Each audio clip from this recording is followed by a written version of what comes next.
마태복음 5장 21절에서 26절까지.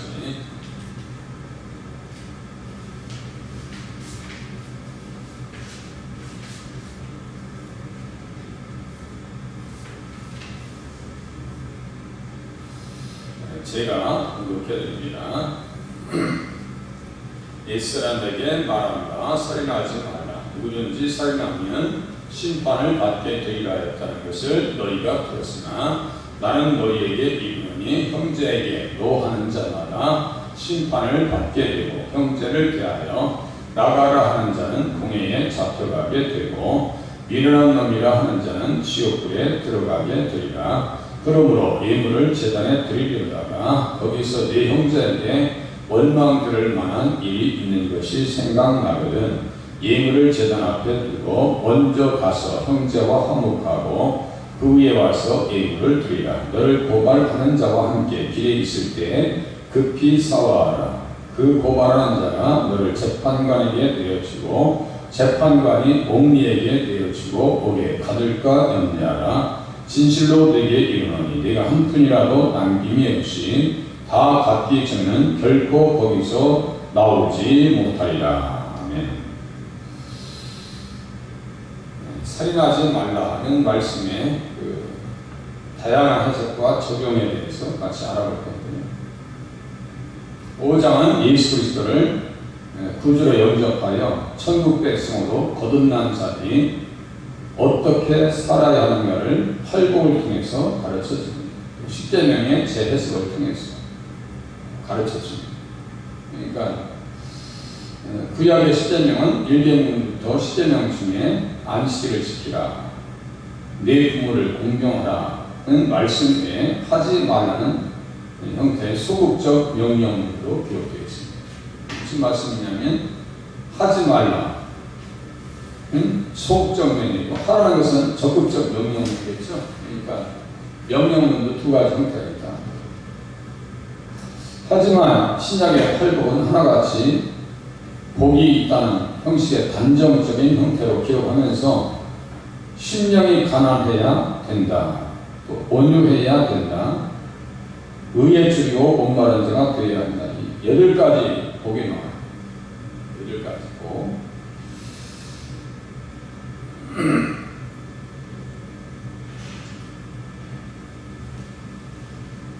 적극적인 명령의 암시적 형태로 담겨져 있습니다.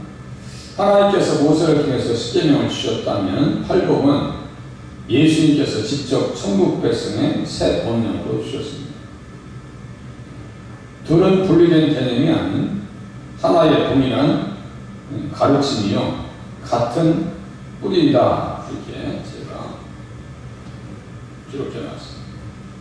그래서 예수님께서 이 땅에 오신 것은 선자나 율법이를 폐하러 오신 것이 아니라 완전하게 하려고 오셨다. 완전하게. 그러니까 구약의 십계명과 활복은 충돌하는 개념이 아니라는 거예요. 의의를 선물 받은 사람들이 구약의 십계명을 지켜요. 제가 말씀드렸죠. 의의를 잘 관리하는 방법. 하나님께서 주신 의의를 잘 관리하는 방법이 십계명이에요. 십계명은 당연히 지켜야 돼요. 거기에 한 걸음 더 나가서 활복도 우리가 소유해야 됩니다. 활복의 차원에서 보면 우리가 복이 많은 사람인가 복이 지질이 없는 사람인가 한번 생각해 보세요. 제가 그러면 애통해요. 또 궁일이 여기는 사람인지 한번 생각해 보세요. 남들이 힘들어할 때 나도 힘들어하고 남들이 너무너무 살기 힘든데 나는 행복하고. 최근에도 엊그저께인가 인천에 10대 자녀 둘이 죽었고 한 사람은 내신한테 자살을 시도하려고 하다가 되지 않는다. 그래서 그런 걸 보면 참 우리가 고통스럽게 생각해야 되는데 그런 아량이 있나 생각해 보면 복이 그렇게 많은 것 같지 않아요.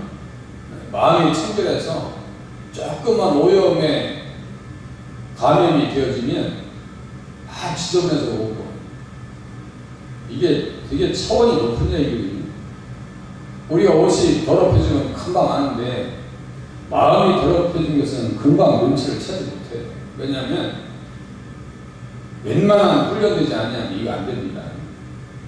그러니까 그런 차원으로 보면 복이 내가 많은 사람입니다. 그야말로 물음표를 찍을 수가 없어요.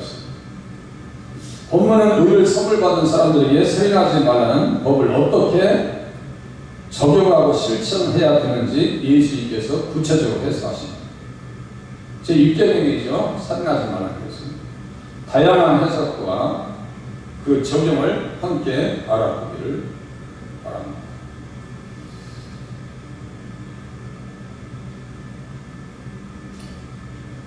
천지가 없어지기 전에 율법의 1.1획도 결코 없어지지 않냐이다. 완전하게 하시려고 하는 것은 이 뜻이거든요. 그러니까 1점이라는 것은 헬라에 이렇게 점 찍힌 게 있어요.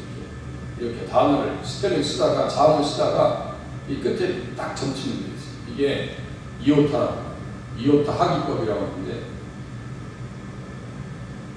그게 없어지면 올바른 단어가 되지 않습니다. 1획이라고 하는 것은 히브리어적인 개념인데 히브리어에 이렇게 디귿처럼 생긴 게 있어요. 디귿이 이렇게 쓰죠. 근데 거꾸로 디귿 써가지고 카프라고 하는 자음이 있어요. 근데 그 카프라고 하는 단어에서 이렇게 한 것과 그대할 때 요거 살짝 요거 삐져나가는 거 그게 있고 없고의 차이가 단어의 뜻을 좌우합니다. 그 1.2획도 없어지지 않냐 다 이루어진대요. 그러니까 예수님께서 지금 율법을 폐하러 오신 것이 아니에요. 율법의 완관이라고 하는 십계명을 없애려고 오신 것이 아니라는 얘기예요. 그래서 율법의 한 획이 떨어짐보다 천지가 없어지는 것이 쉬우리라. 이게 참 대단한 말입니다. 대단한 말씀입니다. 율법의 한 획이 떨어짐보다 천지가 없어짐이 쉬우리라. 우리가 다시요. 디귿자 거꾸로 쓰는 거하고 그대할 때 그자 조금 튀어나오고 요거 한 획이 떨어짐보다 천지가 없어짐이 쉬우리라.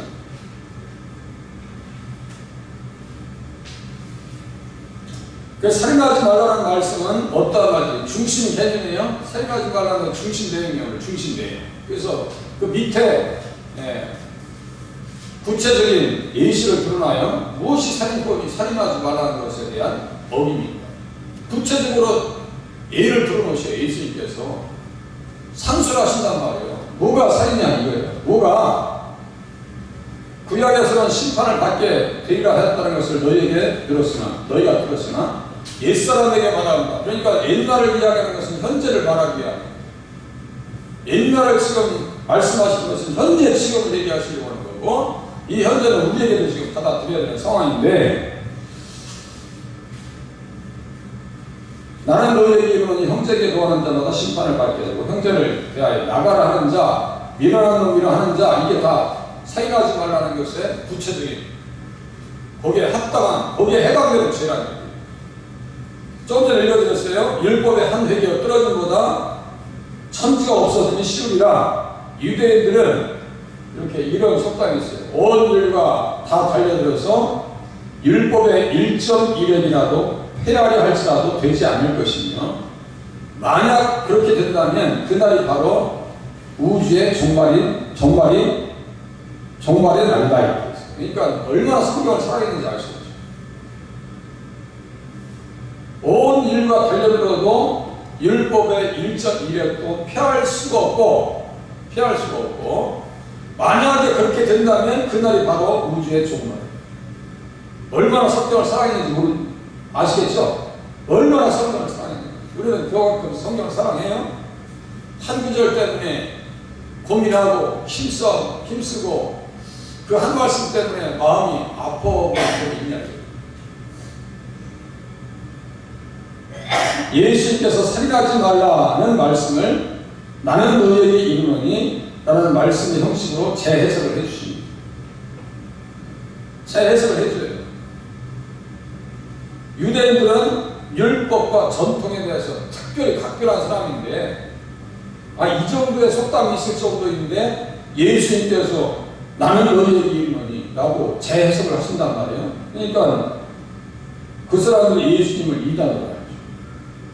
전혀 이단이 아닌데 폐하려고 오신 것이 아니라니까요.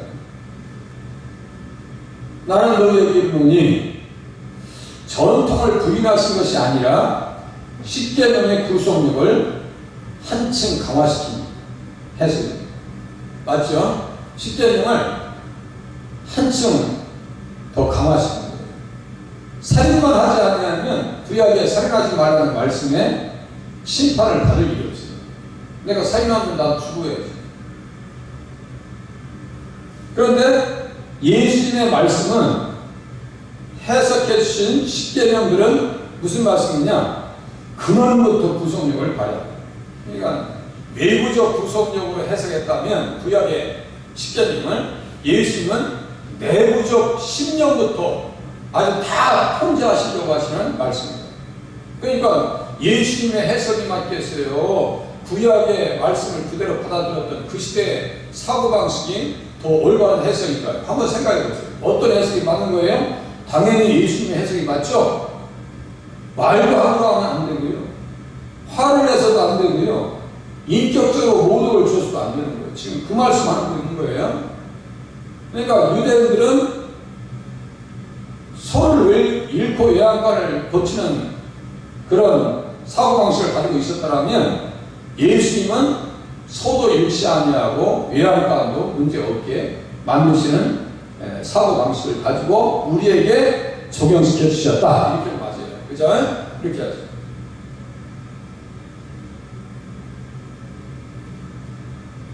그래서 형제에게 노하는 자마다 어디 화내고 있어 성질내? 그것이 바로 심판을 받는다. 살인죄와 똑같은 심판을 받는다는 거예요. 화내지 말라는 거예요. 그리고 형제를 대하여 나가려 하는 자는 공회에 잡히게 하겠다. 공회라고 하는 것은 사내들인 우회라고 해가지고요. 각 지파 6명씩. 그러니까 72명인데 그냥 70인 공회라고 이렇게 얘기합니다. 거기에서 모든 큰 사건들을 해결하는데 유대 법원의 최고 법정이에요. 우리로 얘기하면 대법원이죠. 그 판결에 의해서 예수님도 공회에서 공회가 예수를 죽이려고 이렇게 얘기가 나왔어요. 그러니까 공회가 다 사내들인데 최고 법정에 가서도 잡혀가게 된다. 그러니까 뭐예요? 피할 수가 없다는 거예요. 확정적으로 판결을 받을 수밖에 없다는 거예요. 그래서 나가라고 하는 것은 어떤 뜻이냐면요, 텅 비었다, 텅 빈 사람, 가치가 없다. 그리고 어리석은 사람이다 이것이. 구약에 보면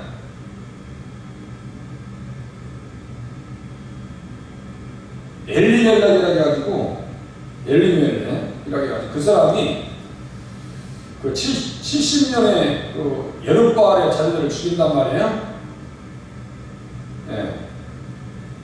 그런 사람들과 함께 공모했을 때 그 사람들을 경박한 사람이다 라고 해가지고 속이 텅 빈 사람. 또 여로보암이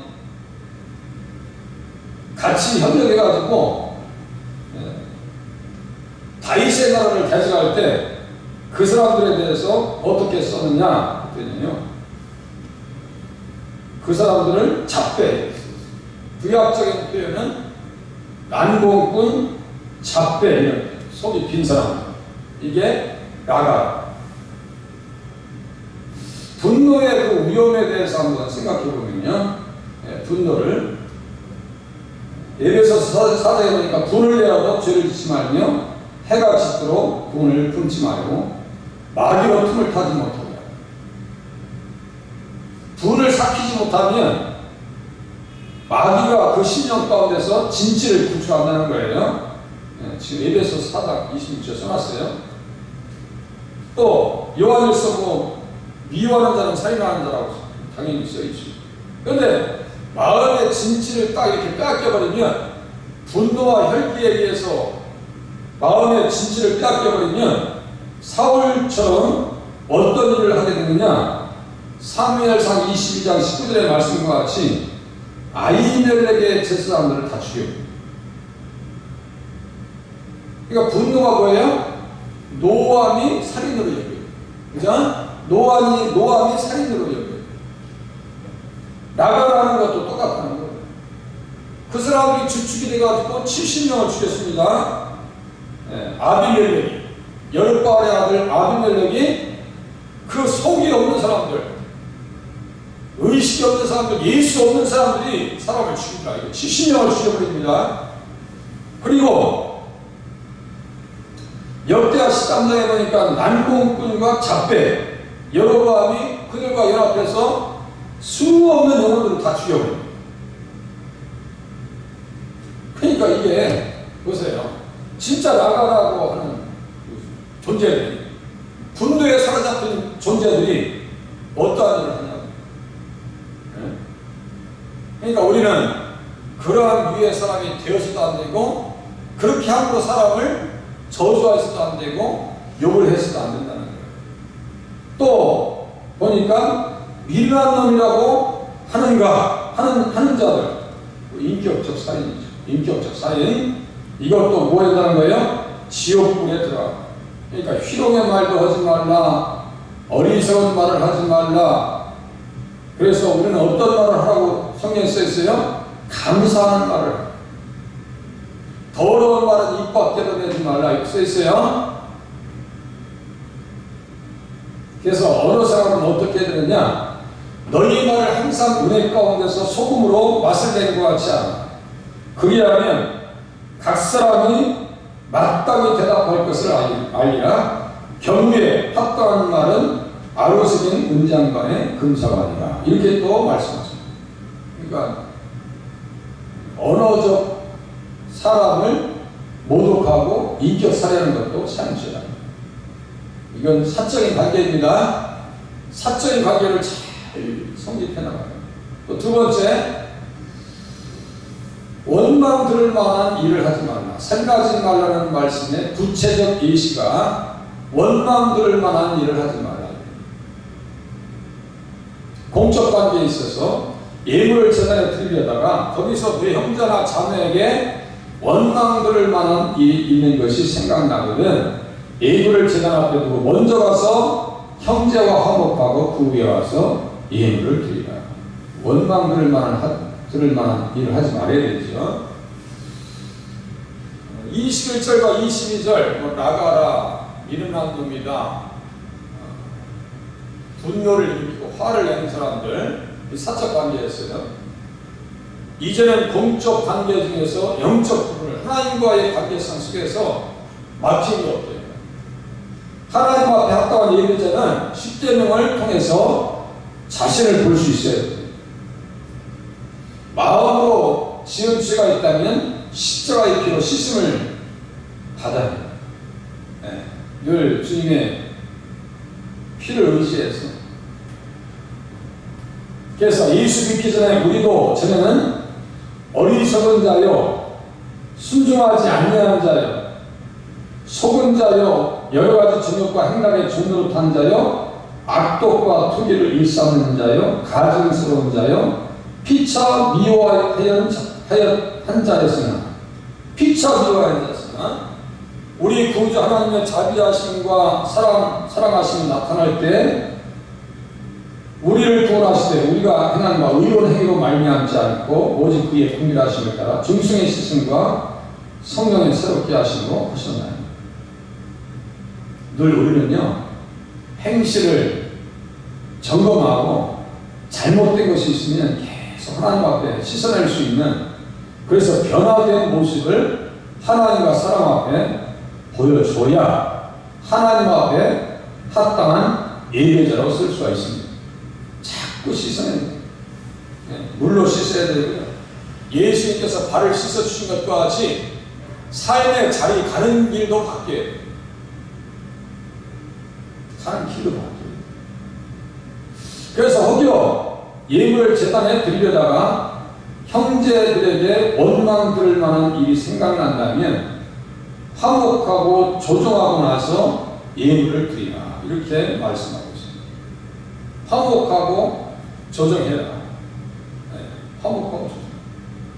여기 보니까 형제와 화목하고 그 위에 와서 예물을 드리라 써 있어요. 여기 화목하다고 하는 것은요, 조정한다. 그렇게 하고 새롭게 친구가 되고 국면 전환을 해라. 국면 전환을 해라. 저는 아무리 피아노 소리 들어도 몰라요. 그런데 우리 은준 선생님께서 피아노 치다가 목사님 피아노 울림 떨어졌어요. 전문가니까 내가 알지. 들으니까 내가 알지. 내가 그전에는 아무리 쳐도 저 소리가 정상인지 비정상인지 알 수가 없어요. 우리 임진예배 때도 우리 은경 선생님께서 조율하는데 나는 그게 음이 틀린 건지 안 틀린 건지 나는 알 수가 없어. 기타는 좀 내가 쳐봤으니까 좀 알아. 기타는 이렇게 조율을 좀 아는데 첼로가 음이 바뀌었는지 피아노가 음이 떨어졌는지 지금 어떻게 하겠어요. 그런데 전문가가 말하는 데가 듣잖아요. 그렇게 하고 피아노 조율하시는 집사님 불러서 그분 3번 불렀어. 이번에 피아노 고치려고 3번 불렀어. 고마운 게 마지막 때는 돈 안 받대. 또 두 번째 와서 돈을 많이 받잖아. 3만 원인가 4만 원밖에 안 받아. 처음에 왔을 때만 10만 원. 그분 내보니까 계속 벌이 하는 거예요. 네. 전문가의 말을 내가 들어야 될 거 아니에요. 내가 만약에 은진 선생님이 목사님이고 피아노 소리가 떨어졌어. 한번 쳐봐. 아무 이상 없는데 그냥 써. 그럼 그때는 답이 없는 거야. 이 목사님 빵 막혔다. 이제 그때는 관계가 복잡해지는 거죠. 네. 그런데 저는 무조건 그 말에 따로 지가 모르니까, 자, 우리는 잘 몰라요. 영적 세계에 대해서 잘 몰라. 우리 주님께서 말씀하시면 그대로 따르면 되는 거야. 따르지 않으면은 자꾸 이게 문제가 복잡해져요. 그죠? 문제가 복잡해진단 말이야. 이렇게 해주세요 하는 건 당연히 해드려야지. 주일학교도 다 똑같아. 지금 뭘 알아. 그러니까, 자, 여기서 화목하라고 하는 말씀은 조정한다는 얘기예요. 조정하라. 형제와도 조정하고, 하나님 앞에 나갈 때 조정되지 않냐면 그 예배가 합당한 얘기가 아니라는 거예요. 그만큼 하나님 앞에 나가고 예배드리는 사람에게는 사람과의 관계가 원활해야 된다 라고 하는 것을 말씀을 통해서 배울 수가 있습니다. 그래서 예배 드리는 자는 타인의 감정까지 배려할 수 있는 정도까지 가셔야 돼요. 나만 기분 좋으면 되고, 나만 행복하면 되고, 나만 편안하면 된다라고 하는 아주 이기적인 생각을 접어야 돼요. 그죠? 사용하지 말라는 것은 뭐예요? 원망 들을 만한 일을 하지 마요. 눈치가 있어야지 이렇게 하려면. 어떤 눈치요? 하나님께서 하지 말라고 하시는 것에 대해서, 하나님께서 하라고 하시는 것에 대한 깊은 조회가 있어야 돼요. 깊은 조회가 있어야 됩니다. 칼빈의 말에 따르면 형제와 불화하는 자는 하나님께 나가는 길이 막혀버려 있다고 얘기했습니다. 형제와 화목하지 않는 사람들은 하나님께 나가는 길이 막혀. 그래서 어떻게 해야 되냐면요, 다 마음을 같이하여 동정하며 형제를 사랑하며 불쌍히, 다 같이 마음을 하나로 해서 동정하며 형제를 사랑하며 불쌍히 여기며 겸손하며, 남들보다 잘났으면 얼마나 잘할 거야. 에? 겸손하며 악을 악으로 욕을 욕으로 갚지 말고 도리어 복을 빌어줘. 그죠? 복을 빌어줘. 나는 우리 누가 잘 됐으면 좋겠다. 내 실질적인 마음이지만 우리 사원생도 좋은 사람 만났으면 좋겠다는 마음. 그죠? 좋은 사람 만났으면 좋겠다. 교회 잘 다니고 그런 화목한 가정을 이뤘으면 좋겠다.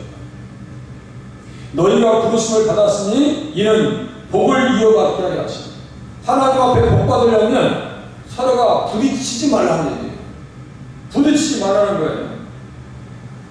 그래서 이사야서 1장 15절에 보니까요, 너희 손에 피가 가득하면 내가 어떻게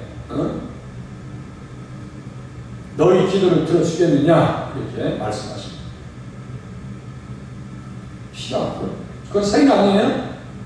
여호와의 손이 짧아 구원하지 못하신 거 아니요, 귀가 둔하여 듣지 못하신 거 아니라 관계에 원하라. 너희 손이 피해 너희 손가락이 죄악에 더러워졌으며 이것이 너희와 너희 하나님 사이를 갈라놓았다. 원망 들을 만하면 갈라진다. 하나님과 갈라지고, 그러니까 합당한 예배전은 예배 전에 다시요 용서, 화목, 조정, 친구된 자들이 되어야 합니다. 그래서 히브리서 10장 14절에 보니까 모든 사람과 더불어 화평함과 거룩함을 따르라. 이것이 없이는 아무도 주를 보지 못하리라. 참 무서운 말씀입니다. 화평함과 거룩함을 따르지 않냐면, 모든 사람과 더불어 그렇게 하지 않냐면 주를 보지 못한다. 합당한 예배자가 될 수 없는 거죠. 본문과 관련돼서 보면은 또 보시겠습니다. 사인하지 말라는 말씀의 적용. 너를 고발하는 자와 함께 길에 있을 때 급히 사와. 그 고발하는 자가 너를 재판관에게 내어주고 재판관이 옥내에 내어주고 옥에 가둘 거야. 고소 고발 사건을 다루고 있습니다. 사인하지 말라는 말씀으로 23절과 24절로 공적 관계 중에 영적 부분을 다루셨다면, 이제 25절 말씀을 통해서는 대사회적 관계의 대인 관계를 다루십니다. 사적 관계에 좀 더 확대된 개념, 대사회적 관계를 원만하게 가져옵니다. 성도들이 사회생활을 할 때는 세상 법정에서 고발을 당하는 일이 있어서도 안 되겠지만 연루되어서도 안 돼요. 저도 교통사고 가해자 입장에서 중부경찰서 몇 번 왔다 갔다 했어요. 그런데 처음에 경찰관이 딱 만나는데 그 경찰관이 보니까 완전히 불교 신자예요. 나를 대하는 자세가 달라. 이제 거기에 관계된 사람이 있어서 담당자를 바꿨어요. 바꿨더니 태도가 달라. 얼마나 친절한지. 너무너무 친절해. 그래서 이 사람 이게 만약에 처음에 사건 담당했던 사람을 내가 계속 그 사람에게 조사를 받았더라면 되게 스트레스 받아요. 그런데 사람이 바뀌었어요. 조사 감당하시는 분이. 이제 사고 큰 사고 났기 때문에 우리 이목사님께서 오셨어요.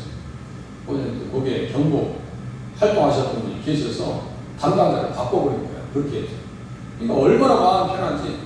근데 지금도 그 이름을 안 잊어버려요. 배중은 경찰하고 내가 거기 댓글 쓰려고 하다가 말았어요. 그 경찰서 앞에 밑에다가 경찰서 그 댓글 게시판에 민원 게시판에 올리려고 하다가 말았는데 내가 그 양반 이름을 잊지 않아요.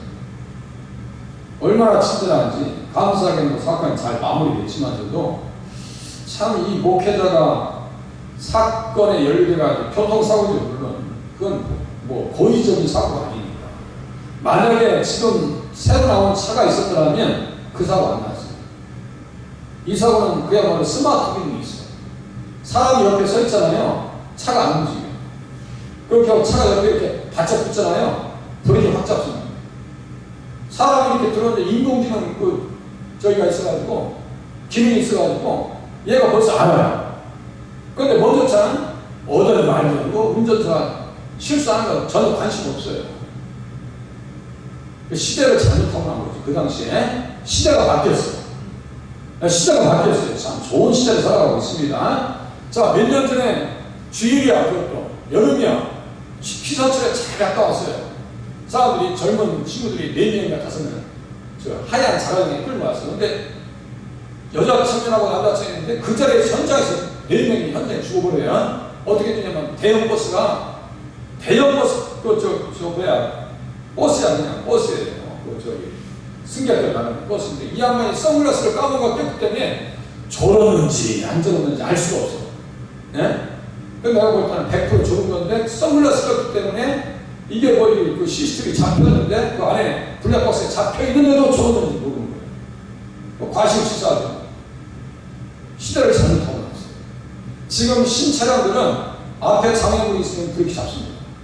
브레이크 잡아야 시대가 바뀌었어요. 시대가. 그래서 그 청년들이 너무너무 아까운 거예요. 지금도 아까운 생각이 들어요. 네. 잠깐 여담했어요. 자, 성도들이 사회생활할 때 세상 법정에서 고발당하는 일이 있어서도 안 되겠지만 예를 들어서다. 세상을 위한 빛과 소금이라는 본인의 직분을 잘 감당하기 위해서 용납될 수 없는 일입니다. 빛과 소금이었다. 성폭력, 금전문제, 사기 행각 등 민형사상의 문제들에 엮이지 말아요. 만일 그러한 일이 있다면 길에 있을 때 사건이 진행되어지는 중에 급히 사와. 이게 무슨 말이에요? 화해하고 빨리 협의하고 온화한 마음으로 서로가 빨리 해결해야지. 그렇지 않냐고 세상 법정에 나간다는 것은 이게 합당한 일이에요. 하나님의 영광 가리고 그것마저도 살인죄의 구체적 예의적인 상황이기 때문에 하나님의 영광 가리기 때문에 그렇게 하지 말아요. 그래서 세상 법정에 설 일이 없게 처신해야 한다는 말씀이죠. 그래서 6계명의 광범위한 적용이 가능한 6계명 광범위한 적용이다. 그런데 유감스럽게도 화목하게 하는 직분을 감당해야 할 교회의 중직자들이 세상의 법정에 나간다고 사도 바울이 책망합니다. 고린도전서 1장에 보니까 너희 중에 누가 다른 이와 더불어 다툼이 있는데 법적 다툼이 있는 거죠. 있는데 구태여 불의한 자들 앞에서 고발하고 성도 앞에서 하지 않느냐. 불의한 자들이라는 것은 누굴까요? 이방인 세상 법정이에요. 그러니까 교회에서 자정 능력이 없는 거예요. 해결할 수 있는 능력이 없는 거예요. 그래서 판사들이 가장 싫어하는 게 뭐냐면 교회의 다툼 문제.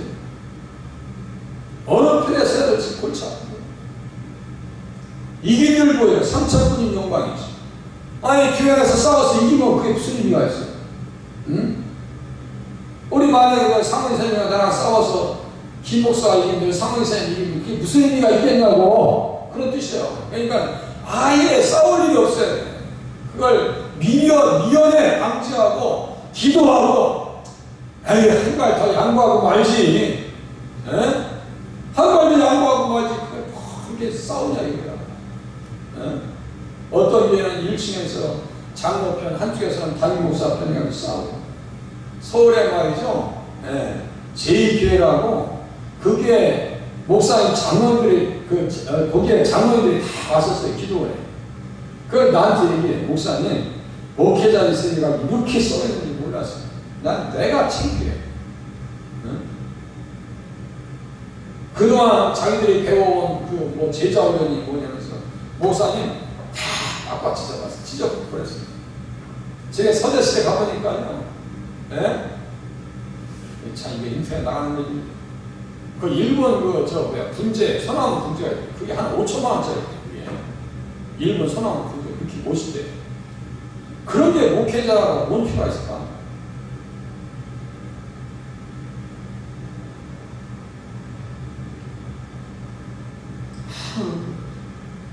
그런 거 가지고 있을 거야 목회자. 나는 재주가 없어서 난 화분 오는 것도 그냥 부담스러워. 화분 오는 것도. 왜냐면 살려주지 못하니까. 해달라고 왔으면 살려줘야 될까? 강아지도 저는 이쁜데 키울 자격이 안 돼. 왜냐면 강아지의 분변을 보면서 내가 그거 더 이뻐야 되는데 그것보다 더 이쁘진 않거든. 내가 분변을 보면서 스트레스 받으면 강아지한테 스트레스가 되는 거 아니에요? 난 감당이 안 되는 거야. 난 강아지와도 안 친해요. 근데 까만 대나무랑 친하더라고요. 까만 대나무 있죠? 데리고 가을 되면 막 이파리가 흩어져가지고 뒤뜰에 다 날려다녀. 근데 그걸 치울 때 내가 기분 나쁘지 않아. 아, 이게 웃으면서 치워. 아, 그럼 내가, 까만 대나무는 이뻐하는구나. 내가 키울 자격이 돼요. 그런데 강아지가 끈가고 우리 주영이 고양이 좋아하는데 걔들이 만약에 왔다 그러면 내가 분변을 치울 수 있는 자격이 안 돼. 난 그 스트레스가 아예 그냥 그림으로 보고 하라. 그죠? 키울 자격이 안 되는 거지. 좀 잠깐 외수했어요. 딴 얘기 잠깐 하면 안 되는데. 자, 세상 법정에 나갈 일이 없어야 한다는 거예요. 성도가 세상을 판단할 것을 너희가 알지 못하냐. 우리가 세상을 심판할 건데 어떻게 그럴 수 있냐고. 세상만 판단하냐? 우리가 천사를 판단할 것을 너희가 알지 못하냐. 우리가 천사를 또 심판할 건데 판단하는 것은 심판한다는 거예요. 천사를 또 심판할 것인데 하물며 세상 일이야. 그런데 세상 사건이 있을 때 교회에서 경위 여김을 받는 자들을 세우느냐? 어떻게 경위 여겨요? 이 사람들 예수 믿는 사람들도 아니야. 하나님의 의의를 몰라. 그런데 세상 법정에 가야 되냐고요. 내가 너희를 부끄럽게 하려 하여 이 말을 하노니 너희 가운데 그 형제가 안에 이를 판단할 만한 지혜 있는 자가 이같이 하나도 없느냐? 형제가 형제와 더불어 고발할 뿐더러 믿지 않는 자들 앞에서 하느냐? 차라리 불의를 당해라. 차라리 속아라. 차라리 속고 차라리 손해를 봐. 이렇게 얘기하고 있습니다. 사도 바울이 책망합니다. 만약에 이걸 해결 못해서 법정으로 들어가요. 감옥에 들어가요. 감옥에 들어갔어. 한 푼이라도 남김이 없이 다 갚기 전에는 결코 거기서 나오지 못해요. 이게 무슨 말이냐면요, 지옥 판결과 세상 법정, 최종 법정에서 그 상황을 같이 얘기하는 거예요. 지금 이중적인 것을 지금 같이 말씀하시는 거예요. 영적 관계에 살인죄에 해당되는 것들로 인해서 하나님과 세상 법정에서 최종 판결을 받아 감옥에 들어간다면 한 푼도 남김이 없이 갚기 전에 나올 수 없다면 지옥의 무서운 판결을 경고하십니다. 여기 한 푼이라고 하는 것은 고대 로마의 동전의 4분의 1로 고들한테 해당하는 것입니다. 최소 단위예요. 하나로 약 1,000원. 참새 2마리 값인 한 아사리온의 4분의 1 값이고 과부의 2개 돈이 곧 한 고들한테였습니다. 라면 하나 2개? 그러니까 못 나온다는 얘기예요. 지옥 가면 나올 수가 없다는 거예요. 살인죄에 해당되는 구체적인 그 예시를 잘 이해하면서 살아가는 거예요. 언어 생활에 있어서나 감정을 삭히는 일이 있어서나 아시겠죠? 하나님 앞에 예배 드리는 일이 있어서나 대사적 관계를 제대로 하지 않으면 안 된다는 거죠. 이거 우리가 들었어요? 감당하기 쉽지 않습니다. 감당하려면 어떻게 돼요? 뼈를 깎는 기도와 하나님 앞에 낮아지는 그런 모습이 있잖아요. 실천 못합니다. 그래서 예수 그리스도를 믿는 믿음을 통해서 의를 선물로 받았다면 살인하지 말라는 말씀을 실천하기 위해서 사적 관계가 아름다워야 하고, 둘째는 하나님과 합당한 영적 관계의 아름다움을 회복해야 돼요. 그래서 형제들로부터 원망 들을 만한 일이 없도록 자신을 살펴야 합니다. 자신을 살펴야. 마지막으로는 대사회적 관계의 원만함을 위해서 세상 법정에 설 만한 문제들이 없어야 합니다. 그렇지 아니하면 재판장, 심판장 되시는 하나님의 판결을 받아 거기서 영심의 감옥인 지옥에서 결코 나오지 못하리라고 말씀하십니다. 불로서 수분 지긋함을 얻게 됩니다. 의인은 축복에, 죄인은 어떻게 돼요? 영원히 지옥의 판결을 받아요. 한 사람은 버림 당하게 되고 한 사람은 하나님께서 데려가시는, 우리는 하나님께서 데려가시는 그런 스카우트에 가시는, 천국으로 데려가시는 그런 사람으로 신앙생활 잘 하시길 바랍니다. 말씀하시겠습니다. 예수님 어떤 분이시죠? 나는 너에게 이르노니 율법의 완전한 해석자가 되십니다. 다시요. 예수님은 율법을 우리의 신앙, 우리부터 6계명으로 사적, 영적, 사회적 관계를 말씀하셨습니다. 심판과 지옥의 실체와 심판과 지옥의 실체와 존재를 가르쳐 주셨습니다. 살인하지 말라는 말씀의 다양한 적용을 가르쳐 주신 대로 살겠습니다. 살인하지 말라는 말씀 중에서 대신 대인관계에 본이 되어 살겠습니다. 살인하지 말라는 말씀에 따라서 화목하게 하는 직책을 감당하겠습니다. 하나님 사람 이웃사람을 배우게 하시고 말씀의 다양한 적용을 깨닫게 하시고 주님 말씀의 권위가 높아지게 도와주시옵소서. 다 같이 함께 기도하겠습니다.